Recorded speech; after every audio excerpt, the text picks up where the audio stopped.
I want to say, in addition to being a mother who lost a child to adoption, I am a search angel. I have found over the last 5 years more than 500 families, including some who are here today. And it absolutely tugs at my heart. Mary Ann, where are you? Mary Ann, we found her mother 2 years ago. She was 85 years old. She lost her daughter when she was 40 years old. She was unmarried. She was a nurse. Do you know that if she had tried to keep Mary Ann, if she had tried to stop her from losing her to adoption, she would have lost her job. She was a nurse. She could not have had a job with an illegitimate child. And the heartbreak of these women, I'm one of them, the heartbreak of us of having to let our babies go because we were not married. And when we found Mary Ann's mother, she was ecstatic. And they have had a wonderful reunion. But the point is, even if reunion is not possible, every human being deserves the right to know their identity. Every human being deserves, and this is in the United Nations. Children.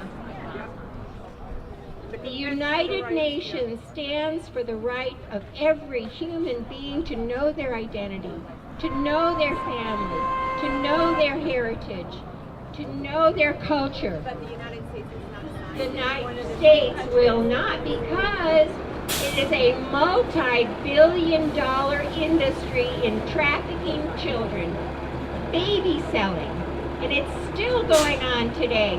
We just saw it in the news with baby Veronica.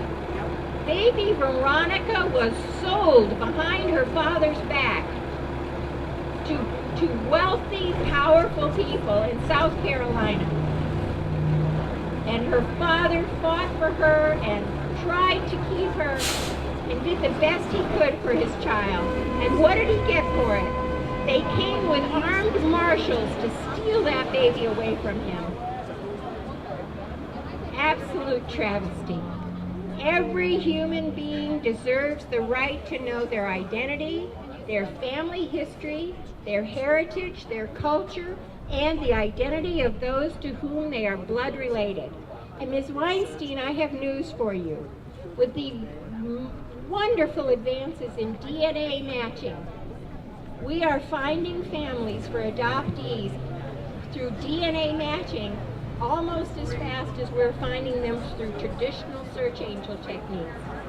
So science is even telling us every human being has a right to know their identity. And keeping the record sealed isn't protecting anyone. Keeping the record sealed protects no one. It harms adoptees, but it protects no one, because mothers are found every day of the week, either through search angels, through Facebook, through DNA, and there are no laws to protect secrets or anonymity under any other circumstances. It's just a smoke screen that keeps adoption secretive to protect those who deal with the babies. That was a great point to make. I wanted to talk about a time when I was in California in the early 90s and we tried to pass the same bill.